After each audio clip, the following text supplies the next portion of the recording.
Washington, welcome to Politics Hour starring Tom Sherwood. I'm Kojo Nambi.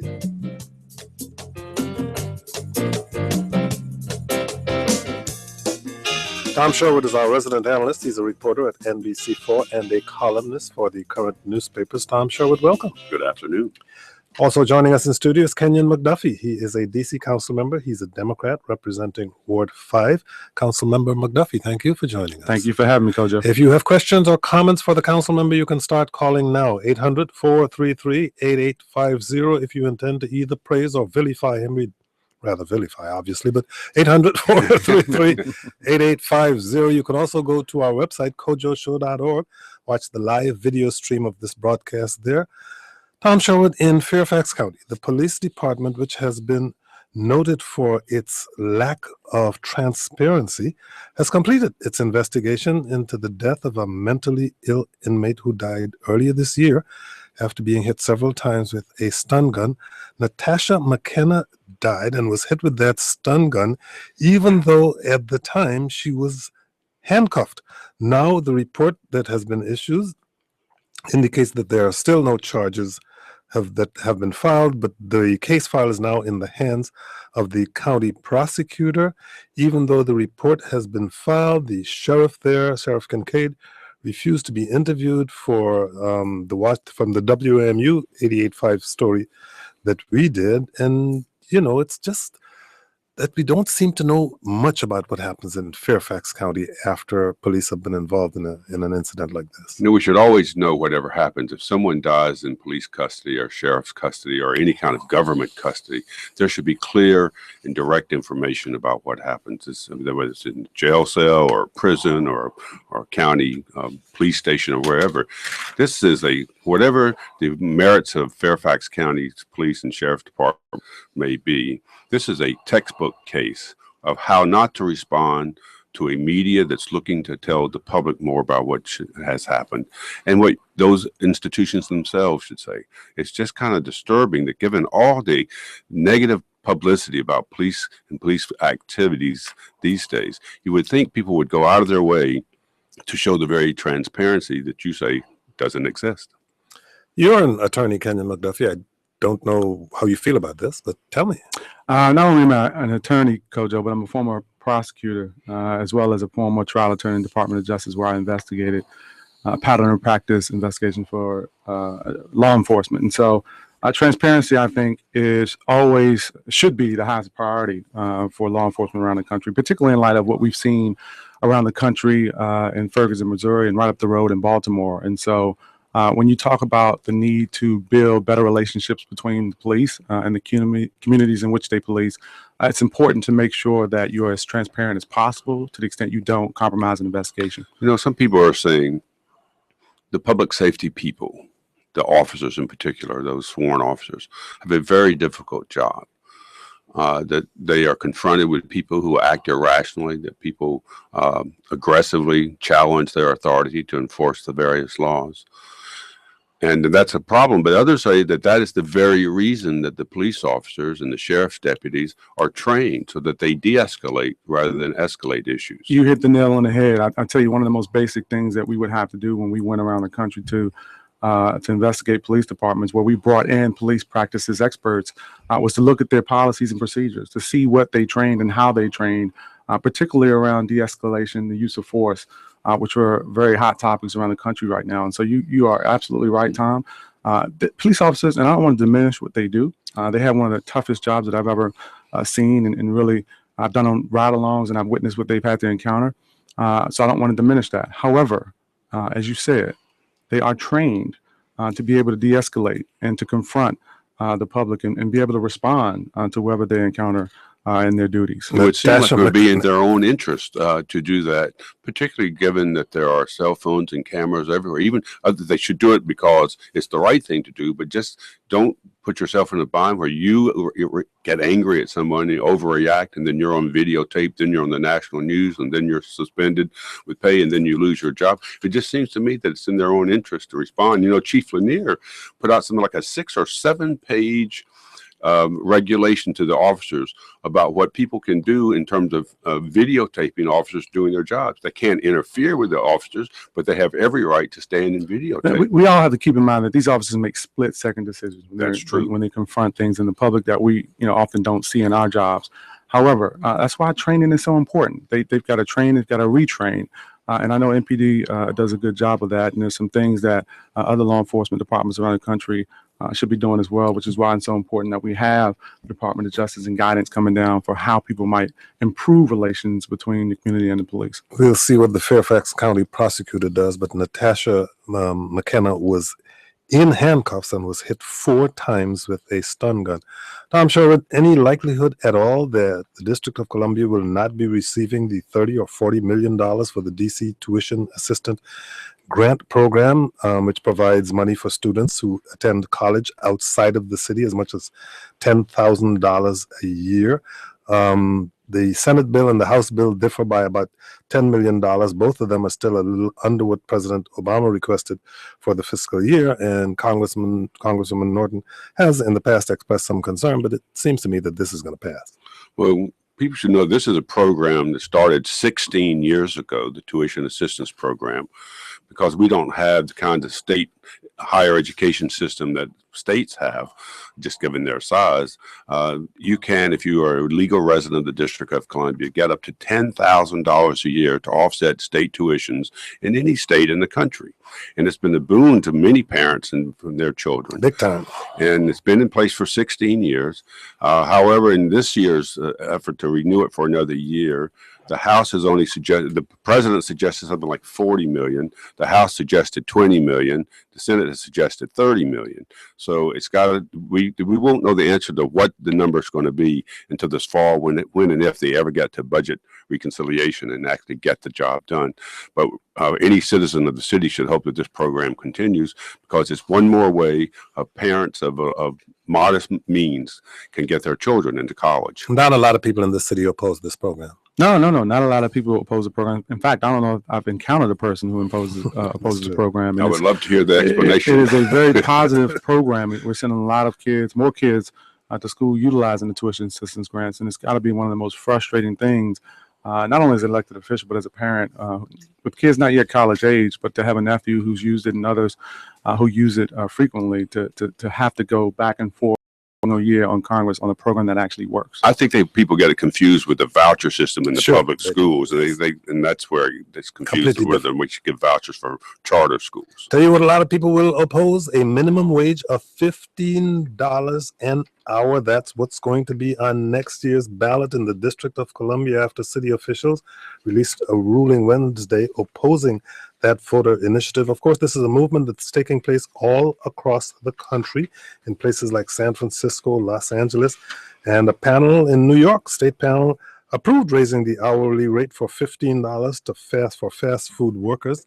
It's going to happen here. At least the ballot initiative is going to happen. Well, it's not and necessarily going to happen. It's probably going to happen because the people who want the initiative have to get something like 23,000 signatures. And there seems to be little doubt that they will. Well, we approved marijuana, so maybe, I don't know what we're going to do. But here's the deal. I think this week when the story led the Washington Post front page, people are losing sight of one thing.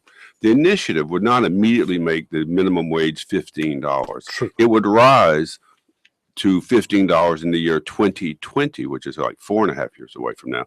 The city's minimum wage already, because passed by the council, will be it is $11.50 now. It goes to $12.50 next year. So the jump from $12.50 to $15 is not that extraordinary over a couple of years period. The federal minimum wage is a joke at $7.25. Virginia continues to peg its minimum wage to the federal rate.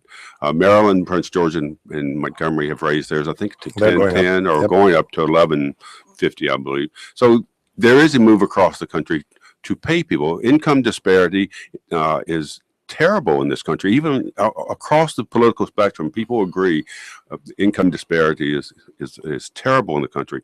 The measure to fix it, however, is a big debate.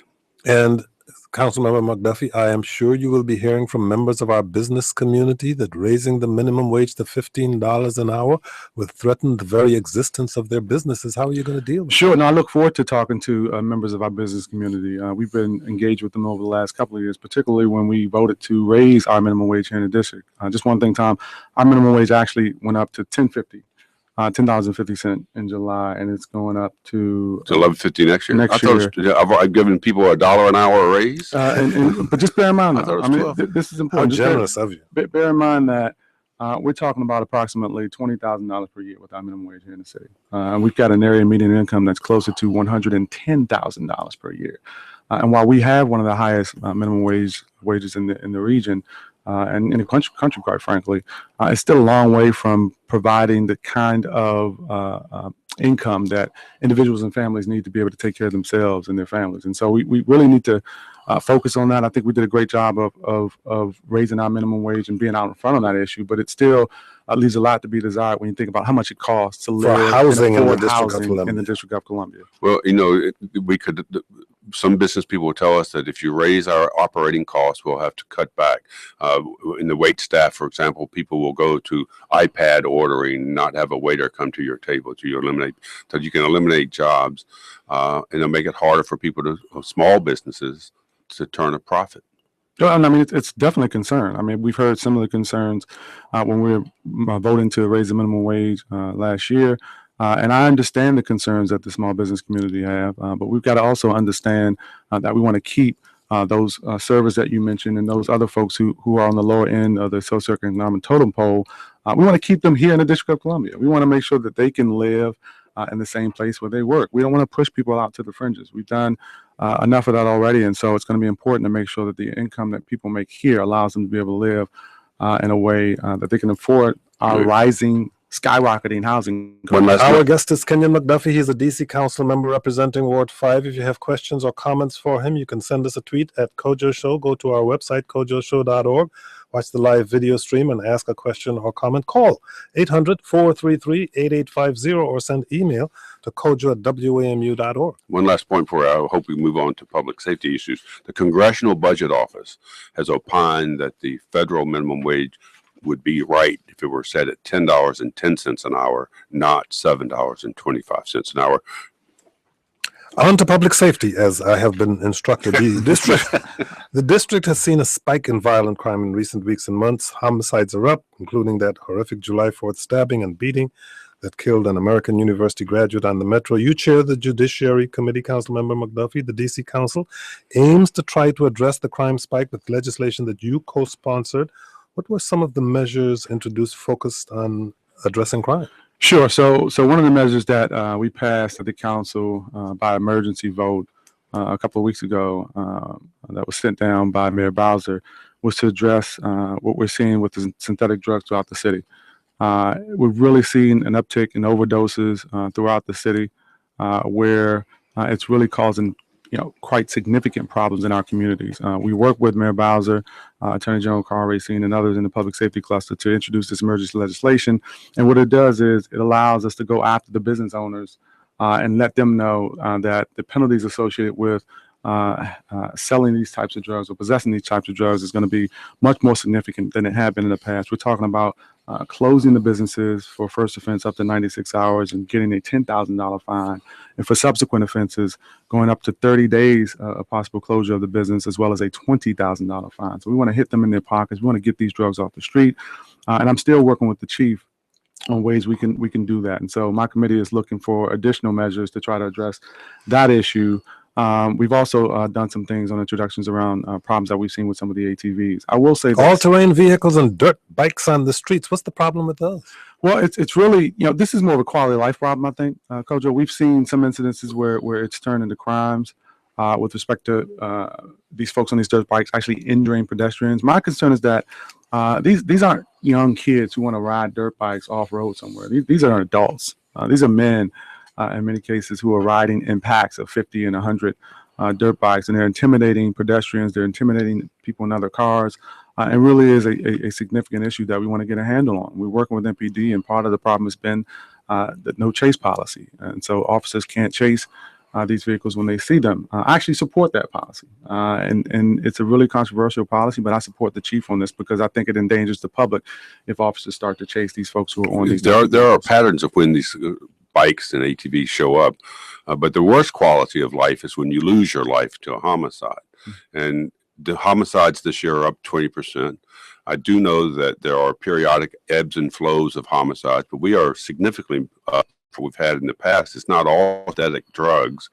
What can a police department do? What can the city do to make people feel safer? I've actually driven around a few neighborhoods, which I won't say on the radio here, just in the last week, and I actually felt my heart pound just a little bit. Oh, what am I doing here?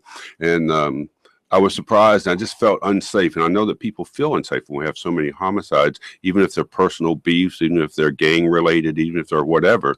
People are starting in the city to feel unsafe, and on Metro too. This year's homicide count stands at 64 compared to 53 this time last year. We got more updated numbers, Kojo. You know, this is what I do. I'm looking at these numbers every single day. The homicide count as of today was 78 compared to 66 last year. So we're up at about 18% over last year. Let me just say from the outset, I am completely outraged by this violence. And it's important for your listeners to know that this violence is happening in every quadrant of the city, northwest, southwest, southeast, and southwest. And so everybody should be outraged by the violence that we're seeing. And it's my goal as chair of the Judiciary Committee to make sure that we get to a day when we don't see this type of violence. I want to make sure that these young folks who are experiencing the trauma of hearing gunshots every single night, of seeing bodies on the ground. People are being stabbed as well. I mean, it seems to me there's an increase in the number of people being stabbed. But is there anything I know that you feel personally outraged by it, but what can actually, in fact, be done? So let me just say, first, I want to make sure that they understand that this doesn't have to be their way of life. They're not resigned to this way of life. And I think what we need to do is, in many cases, stop throwing these problems at the feet of law enforcement. It's important that we have a law enforcement be part of the solution.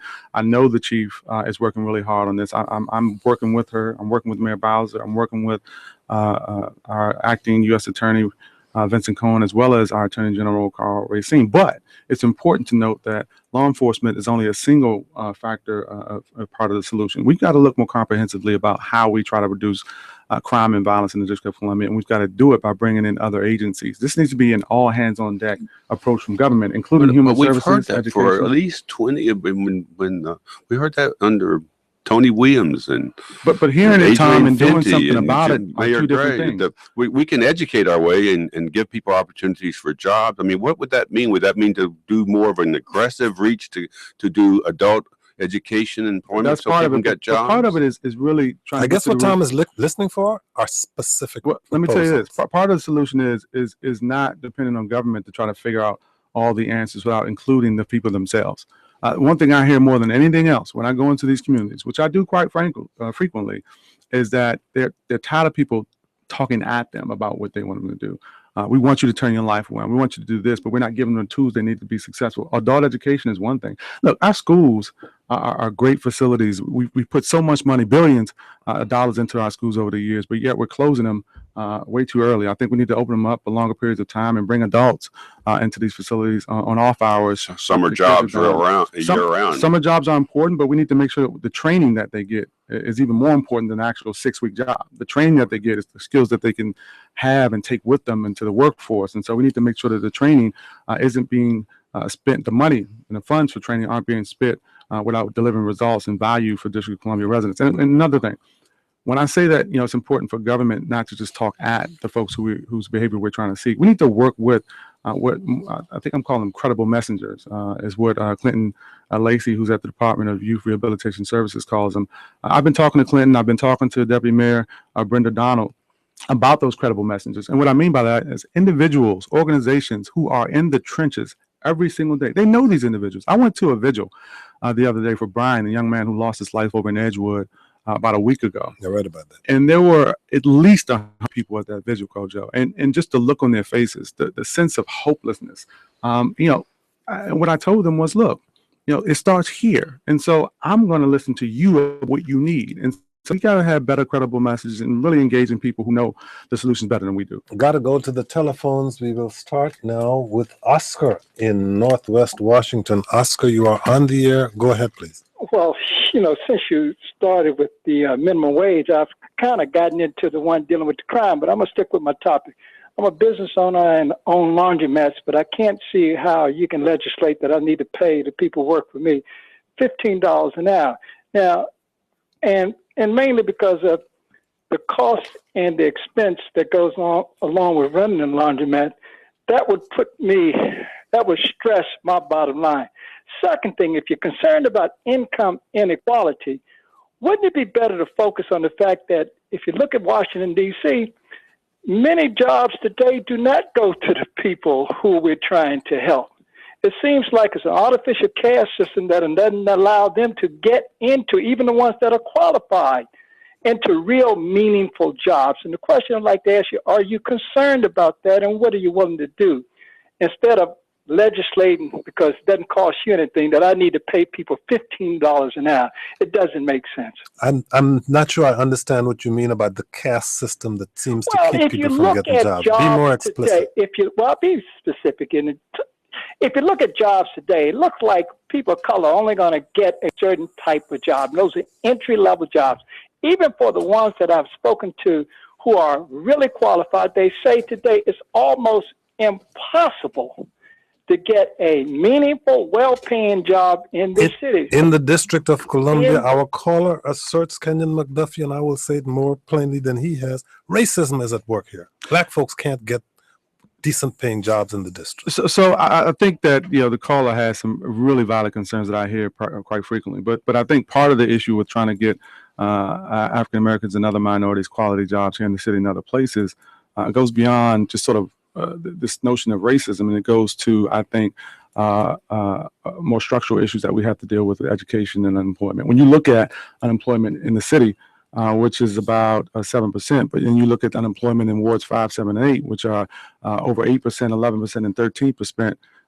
Respectively, then that's part of the problem. When you look at the fact that for African Americans, we have a graduation rate in the city of only about 59%, but for whites, it's 85%. That's part of the problem. So these disparities do exist. They're real disparities. And so the caller, I think, is speaking more about those disparities and how we close them. Because if we can close those disparities, I think we go a long way toward trying to make sure that people have the skills and the training that they need and the experience to get quality, meaningful jobs.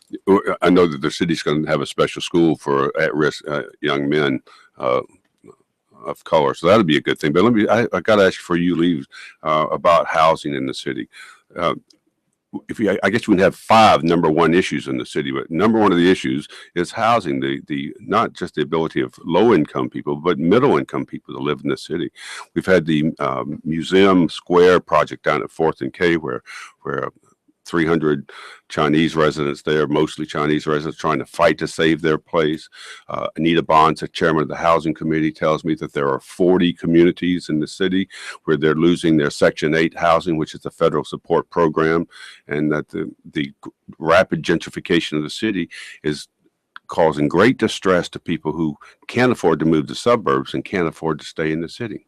It's a huge issue, and it's one of the top issues that we have in the city. We worked, the council did, with Mayor Bowser to make sure that we put $100 million into the Housing Production Trust Fund, which is the vehicle that we use and developers use in the city to produce a lot of the affordable units throughout the city. I passed a bill last year that was co-introduced by Mayor Bowser, then council member Bowser, called the Public Land Disposition Bill, that requires set-asides whenever we dispose of public land. So we want to set aside. Just on one instance of that, McMillan, there's been a huge fight over McMillan, and people who think it's, but there's also people who are saying that the affordable housing in McMillan is way too low. It ought to be something like 30%. Andy Shalal was who's been very active on housing issues lately. He was saying to me that ought to be more. There ought to be more. I support more housing. We just have to pay for it. So whenever somebody says we should have more housing, we have to figure out a vehicle to pay for it. Right now, the housing affordability at McMillan is around 20%. We've got a senior building that's going to go there. It's going to be completely affordable. And is that included in the 20%? That's part of the 20%, but as well as the townhomes. The townhomes. But the seniors aren't the ones who need the jobs and the safe place to have their families. I know a number of seniors who disagree with you, Tom. I know some seniors work, but a million senior people, well, it's families that need a place to stay in the city. It's across income levels, Tom, and that's the problem. It's not one particular demographic. We're talking about people across income levels and families who cannot afford to live here in the And city. rent control in which this are working so city hard. seems to favor people. Somebody said I should do a map of where rent control is still in effect, and it's mainly Northwest Washington. Which is why we have to figure out how we spread it out, so we're not concentrating poverty. That model that was put in place In the decades ago 70s. has proven that it has not worked, and we shouldn't do it anymore. And we should make sure that we have mixed income housing, which the city's been focused on as of late. Kenyon McDuffie, he is a DC council member who represents Ward 5 in the District of Columbia. I know you went to undergraduate school at Howard. Where'd you go to law school? I started off at UDC, Kojo, so it's very important for everybody to know I started off at UDC. I transferred over to Howard, did really well there, and I went to University of Maryland Law School. Had you gone to the Howard University Law School, one of your instructors would probably have been the guy who's now the county executive in Montgomery County. He was not my instructor, but he was an instructor to a number of my friends, and I have the utmost respect for our county executive, Ike Leggett. Ike Leggett joins us in studio. Kenyon McDuffie, thank you so much for joining us. Thank you. Isaiah Leggett is the county executive for Montgomery County. If you have questions or comments for Ike Leggett, start calling now, 800-433-8850. You can send email to kojo@wamu.org. You can shoot us a tweet at Kojo Show, or you can go to our website, kojoshow.org, and watch the live video stream that's taking place there, the live video stream of the broadcast at our website, kojoshow.org. Ike Leggett, thank you so much for joining us. Thank you for having me. I'm delighted to be back. Now, you have your offices, the county government offices in Rockville, Maryland, a very busy place where there's a great deal of traffic. Your colleague and friend, Rashawn Baker, it is reported, would like to move the county government offices in Prince George's County from Upper Marlboro to Largo. Have you ever been to Upper Marlboro? I certainly have. How much do you like Upper Marlboro? I like all of Prince George's County. You're not running for governor, are you? I like I all thought of Rashawn Prince wants to George's run for governor, I thought. Do you approve of moving the county government from I Upper am Marlboro to watching Largo? this from afar, and I'm sure that they're going to make the right decision about where the county offices should be located. Would Upper Marlboro have a stop on the purple line? I doubt it. Will Largo? And Upper Marlboro, maybe sometime in the future. So Largo if there is one. Yeah. But you know, that's Largo, that is the center of the county. I mean, there's a lot of activities there. I mean, that it seems to me that this is an observer. Don't get your buddy Rashawn Baker in trouble, but wouldn't it make sense to have a well-situated county government like virtually every other jurisdiction has? I'm sure that as he It would still be the evaluates county seat. I'm Upper sure that as he Marlboro. evaluates the location, all of those facts will be taken into consideration. there's a metro line that's in Largo. There's development that's taking place in Largo.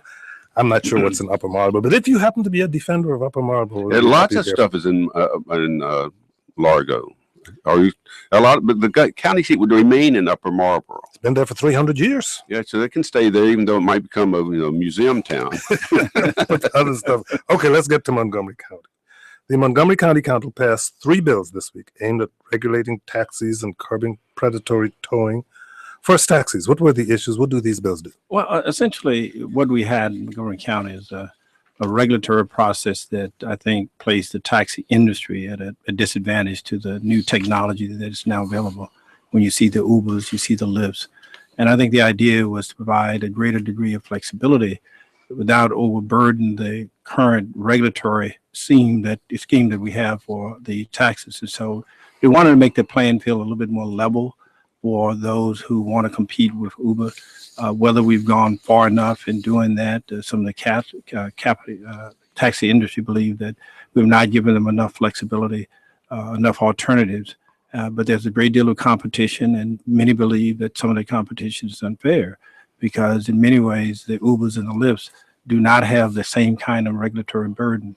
And what we want to do is provide some incentives for those who are currently driving taxis for some of the industry to have flexibility, to have their own corporations, to provide some incentives for them to make a living outside of the current regulatory So this scheme. facilitates, should we expect to see driver-owned taxi cooperatives in Montgomery County? I anytime think that soon? that's one of the parts of it. That's a process is in place. I think 50 cabs will now go into the first round of that, and there'll be 50 that will go in a different process. So we'll have more taxis out there on the road. Is it the government's job to protect the taxi industry, to keep it in place, or can you just not allow new technology, transportation issues to take over? I think we could do a little bit of both. Our job is to make sure that there's a level playing field.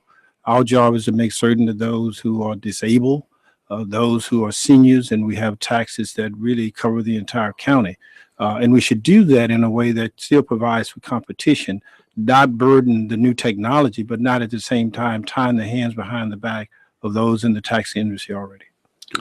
You want to move on to the purple line? I do want to move on to the purple line. Can we do one more thing about towing first? Sure. Towing's for a hot issue in your Predatory towing. Predatory towing. 30,000 tows in the Montgomery County every year. That's pretty good. Does the county get a cut of it? No, we do not. That's a huge number of tows. That's about $160 per tow. That's somewhere around $5 million that's generated from towing. The council has given you authority to set rates. Yes, and we're going to do that. We want to have flat rates. We want to make sure that there are proper warnings, just transparency, to make sure that people are not taking advantage of it. This is really predatory in many ways, and people do not know. And we have large numbers of visitors that come to the county are not aware of the kinds of challenges they face with towing. And so we want Well, we should explain exactly what it is. The industry doesn't like the term predatory towing, but the bill apparently that you have will ban what is known as spotting. That's and right. patrol towing, in which tow company employees are deployed to monitor parking lots and identify drivers who park and then walk away to do business elsewhere. And within sometimes less than 2 or 3 minutes, That's right. their vehicle is being And towed. when your car is picked up, you're paid differently for different things, the distance that they take, the fact that you're hooked up, you go the entire limit. Whether you call it predatory or not, I think it's predatory when you have those drivers wandering around hovering over these parking lots in these areas of commercial transactions. That to me is predatory. What will be I see that the legislation calls on a regulatory scheme that is fair and with fair notice and open 24 hours with the ability to get your car back. Lots of good things for the consumer.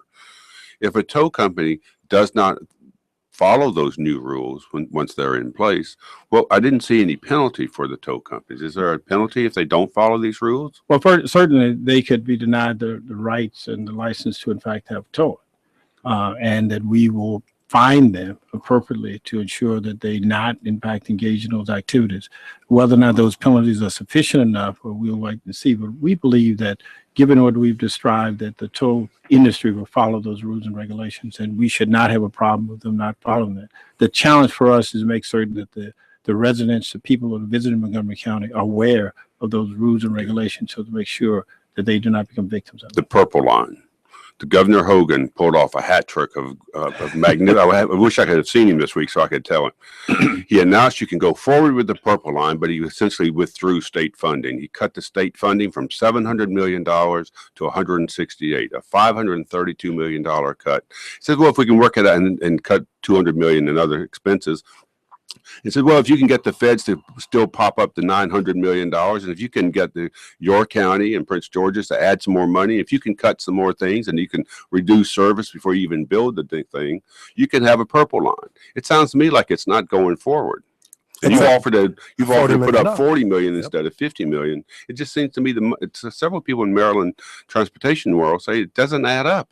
Well, as far as we're concerned, it is going forward. We certainly do not want to pay more than we otherwise should, and having to pay some additional amounts of money is not something that we do lightly. But given the scope of the project, given the necessity for this project, the fact that it is our #1 priority, I think it's in the county's and our public's interest. And so, yes, we are prepared to move forward to make certain that, at least from Montgomery County's perspective, that we are a full partner and we're prepared to go forward. I outlined recently how we would go forward with this, and we will invent and in fact come up with $40 million. You're going to come up with money because you explained how you'll shift around your capital budget. But again, people who look at the facts and monies of this says there's no one has said how you can get the whole state or the counties to come up with the money needed to fund this. Well, I think we're much closer than we realize, because all we're looking for now in terms of the local jurisdictions for Prince George's County to come up. And if you have this spread out over a longer period of time, they're able to make these appropriate adjustments. I think, in fact, in time, they will agree with the state to see some form of money, whether it's $40 million or some lower amount. I'm not sure. Well, but I don't think that there will be a problem from the local communities ultimately finding a way in which to make this happen. There may be a challenge at the federal level in terms of the $900 million. Right. But this project, in my opinion, will not diminish as a result of local cooperation. Are you worried that the feds will, which had previously said 900 million for this project, would look at the state saying, well, you cut yours, almost eliminated the state funding. Why should the feds get in on this? I don't think that's that's bankrupted to start. I believe that they will come forward with the $900 million and this project will go forward. We are doing everything that we need to do at the state and the local level, and I think that all of those things will be resolved. There were people saying a couple of weeks ago, how would Montgomery County come up with this part? And I think that we've done that. We've demonstrated we can do that. And I think that ultimately Prince George's County will cut a deal in their interest, long-term and short-term, allow them to move forward as well. And then it's Why? What? You're a big supporter of the Purple Line. What does it mean for Montgomery County's future? I think it means a great deal for the entire region. First, connectivity. We have very little east-west connectivity between Montgomery, Prince George's County, and around the district line. If you look at the transportation network that was established many years ago, it's basically a north-south kind of a route. Secondly, economic development. We in Montgomery County have 31 projects that are planned in those areas. Those projects will come online much sooner, increase the tax base, and make certain that we are doing essentially what the governor wants to do. That is to ensure that our tax base is expanded and jobs are created as a result of this. We've analyzed this, and this is why many years ago the county decided to go forward by providing monies and revenues to assist this project all along. In addition to the $40 million, we've already invested somewhere around $170 million, so that our commitment and our belief that this is a viable project, one that will provide the economic development and growth that we need, as well as the transportation and convenience for our residents. We believe in this project. I know that you want it, but and you want it to go forward, but if you had to rate it, what percentage is it a 50-50 chance now with the federal money and other local monies at stake? Is it 75-25? How would you rate it if you were? I would say it's 90% plus, in my opinion, that we will have the Purple Line, and we'll have it within a reasonable period of time. On to the telephones now. Please don your headphones, Tom, because we go back to the taxi industry with Jim in Arlington, Virginia. Jim, you're on the air. Go ahead, please. Hi, Jim. Are you there? Jim wanted to know why isn't the move of the government to take away regulation completely from the cab industry? If you want an even playing field, I guess Jim would argue, why not have the taxi industry operate under the same regulations as Lyft and Uber? We've heard that in the city. In fact, I wanted even less regulations for the cab industry to give them even more flexibility. The county council decided this was the balance that they wanted to strike at this time. I think that they should have had even a little bit more flexibility, because I think that it still places them at a disadvantage, and I think that disadvantage should be removed. Does Uber and any other online type services, do they have the protections in place for insurance for their drivers, background checks, so you don't have criminals driving cab Uber cars around, things that all the cab companies have? Those are regulations. Those are ongoing debates about it, and I wanted to make sure, believe it or not, that the regulation as it relates to insurance and background checks is stronger. Unfortunately, this is a decision that's stronger for Uber. Uber, okay. Because I think that they have a great deal of flexibility as it relates to those things that the cab industry does not have. But the state Public Service Commission decided otherwise, and to give them at least a little bit more of a lenient approach to this that I think gives them a disadvantage over our cab industry. But as it relates to insurance and background checks, I don't think that it's stringent enough. Our guest is Isaiah Leggett. He's the county executive for Montgomery County. Tom Sherwood is our resident analyst. He's a reporter at NBC4 and a columnist for the current newspapers. You can call us at 800-433-8850 or send email to kojo@wamu.org. We got an email from Richard in D.C., one of Tom's favorite topics here. When in the world, Richard asked, is the Silver Spring Transit Center going to open? Well, in fact, I'm glad that you asked the question. We have essentially completed, and we'll be turning this over to Metro probably within the next week or so, to say we're through with the project. We're ready now for you to do all the final analysis that you need. I think under the contract, the memorandum of understanding, they have 60 days. I hope they don't take that long. But essentially, the project is complete. We're doing some punch list items now, but I think we have the occupancy permits to go forward, and we're ready for Metro to take it over and get it operated. Here now is Tony in Rockville, Maryland, stealing my question. But go ahead, Tony. You're on the air. Go ahead, please. Yes. Thank you, Kojo, for taking my call. My name is Tony Cohen. I'm the executive director of the Monere Foundation, which preserves the legacy of the Underground Railroad. And this week in our county, we've had a controversy about the Confederate statue. Yes, the statue of a rebel soldier outside the Rockville courthouse. Absolutely, outside of the historic red brick courthouse. And I had a question and a comment for the executive. Well, please make them both brief. Okay, so first the question. There are rumors going around that the executive planned to actually remove the statue, put it in storage prior to any open discussion or public forum to discuss the future of the statue. And so my question to him is, what is his immediate plans? And also, what are his long-term plans for the statue? Well, first of all, there are two different questions, whether or not you should remove it and where it should go. And I don't want to combine the two, because if you get into a lengthy discussion about where it should go, you may not ever remove it, because I'm not sure that people have come up with viable locations of where it should actually go. So I do not want to make that contingent upon removal. My decision now is to remove it. If there are locations for which the Historic Commission, the City of Rockville want to place it, we'll be glad to accommodate that. But I'm not going to wait until we go through a process that many have described as having a public referendum to decide where it should go. If that's the case, then we will simply move it, put it in storage, and let it decide where it should go. But I do not believe a decision related to its final location should depend upon whether or not it should be removed. If there's a location now to have it placed at a different location, we'll gladly accommodate that. But we're not going to wait the next year or two trying to decide where it should go before we remove it. Those are two separate questions. What is the procedure? You want it removed. What can you do unilaterally to have it moved, or what do you need county or council approval? What is the process to get it moved as quickly as you want to, irrespective of whether you should or not? Well, we've already decided it's going to be removed. So that decision is done. So what's the next step? And the step right now is to actually remove it. Now, the city and others, the Historic Commission, have asked us to confer with them about location, confer with them about the process. And I think the decision about removal at this point in time is done. We had a great deal of discussion recently with the city, the mayor, and others about removal. And I think that we are in a place now to actually remove it. The question now, should we wait until the final location? If they can do that in quick order, then I don't see a problem. But if it's something that's going to take more time, then we'll simply, All right. So, what about the larger issue? And I'm, of course, from Atlanta. I've been to. I'm from Louisiana. Okay, you know, but across the South, particularly middle states, there are Confederate memorials of all types. Some are benign, some are a little more aggressive, but basically it's memorials to the Confederacy. Is your decision that this one should be moved an indication that you think all Confederate statuary in the country and should be moved? What is your is it just inappropriate at the space that it is? What about all of them as opposed to just no? I don't. one? I believe that all of them should be removed, and I'm only speaking to this one statute in Montgomery County, which happens to be the jurisdiction which I'm county executive of, and it's in the location on county property.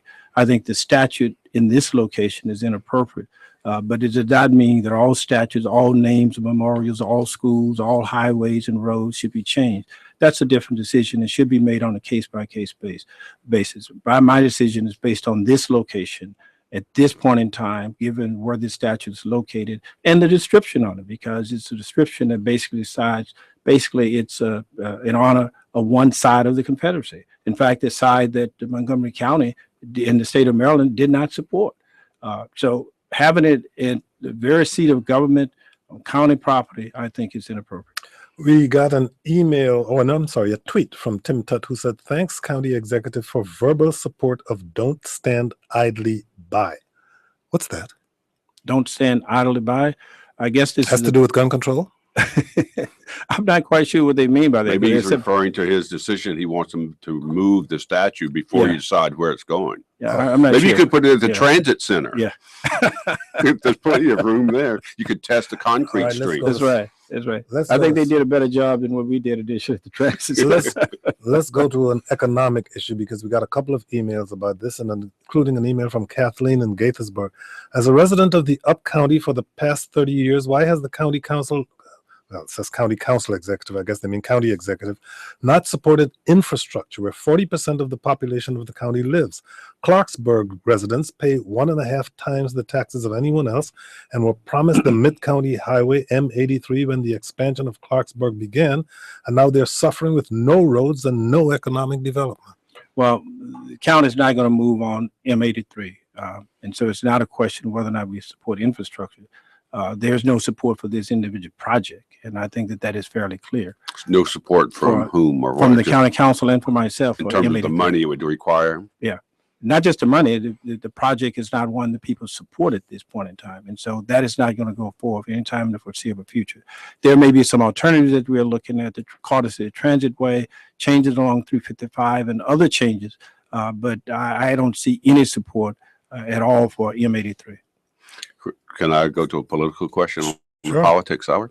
How's Chris Van Hollen doing in his run for the Senate? Well, let me say this because I want to make sure people are clear. I'm supportive of Chris Van Hollen, and I don't want to be on your show advocating for a particular candidate. I was here for other issues, but I'm a very strong supporter of Chris Van Hollen, and I think that he's doing very well, and I think that he'll be the next senator from the state of Maryland. And one of his principal opponents is Donna Edwards. But also, he's giving up the seat, which is very important in Congress. And there's a number of people running there.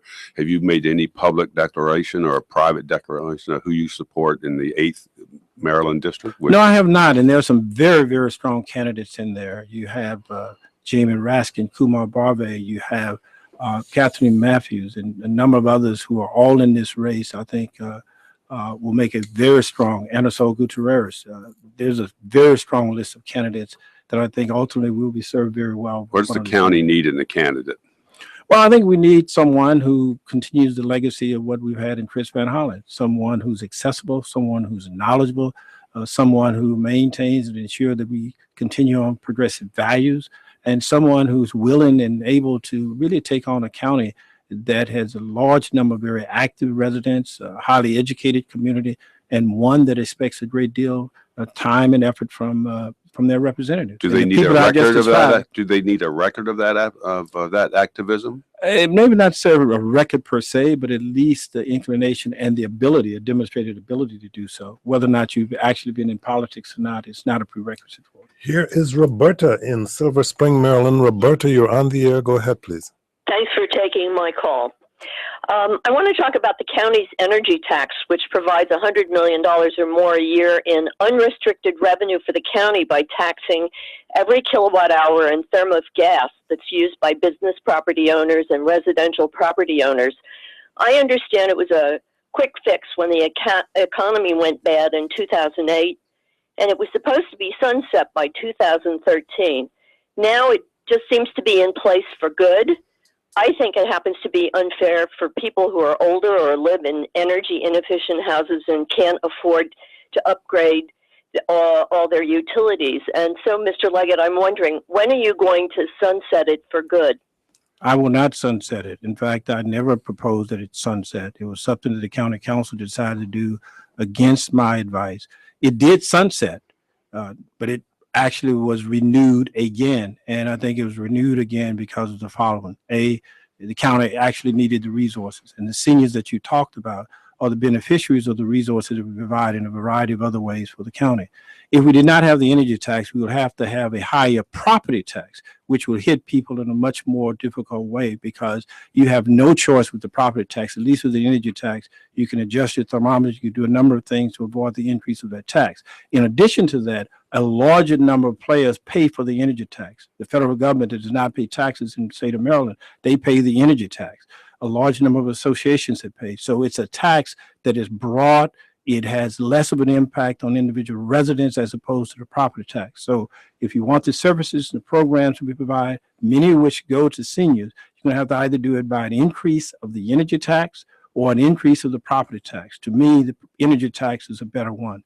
The tax was renewed. It did, in fact, sunset, but it was actually renewed. Let's go. You and I were together earlier this week downtown outside Catholic Charities, and the Archdiocese is trying to get 100,000 people in this area to walk with Francis by making a pledge to do something good in the community, to act for peace, or just I can't remember. There's three things. You've pledged to some money. You challenged Rashawn Baker to give money. Do you think that? What do you think of the whole idea of the Pope coming to town? Are you going to get a chance to see him? Well, this is a Pope given his philosophy, his spirit, the religious background that he brings to some important issues. I think is doing a wonderful job, because he's talking about poverty, people in need, the most vulnerable in our community. He's talking about the environment, and he's talking about lifting people up and engaging all of us in a way that should be helpful to the most vulnerable residents throughout this community. I believe in this pledge, and I pledged also to do additional things in addition to give money, but I wanted to demonstrate that people can do this in a variety of ways. They can go out to help organizations, help individually, but make a pledge to do something in support of the most vulnerable within our community. We do a great deal in the county as a government, but there are an awful lot that people can do individually. It's walkwithfrancis.org. Walk with Francis, that's right. .org, walkwithfrancis.org. And he'll be here next month. I pledge to be nice to PR people. Tracy, We want to have a pledge that you're going to live up to now. So let Tracy and Silver Spring get the last question. Tracy, you only have about a minute left, but go ahead, please. I'll make it real quick. In light of this 25th anniversary of the ADA, when will you finally lift the travel restrictions for disabled persons to enable them to travel throughout the DMV, especially for medical appointments, but also for ordinary business purposes? This region is so interconnected, medically speaking, that to restrict us to medical personnel only located in Montgomery County is not progressive and does not reflect the reality of the geographic interconnectedness of this rich medical research community, especially for difficult, complex medical. Well, if you're going to get a response, you got to stop. I'll be glad to look at that, but it requires a great deal of resources, and there are some restrictions that we have that I think are appropriate for the resources that we have. And we also need to make sure that we have others throughout the area who are doing their part to make sure that we're helpful. The ADA is 25 years old this weekend. Right, this weekend. right. Isaiah Leggett, he is the county executive for Montgomery County, Maryland. Ike Leggett, thank you so much for joining us. Thank you for having me. Tom Sherwood is our resident analyst. He's a reporter at NBC4 and a columnist for the current newspapers. Any big plans this weekend, Tom? Every weekend is a big weekend. Any specific big plans this weekend, I'm not Tom? going to help you run out the clock. I'm afraid that's all the time we have. Thank you all for listening. I'm Kojo Nandi.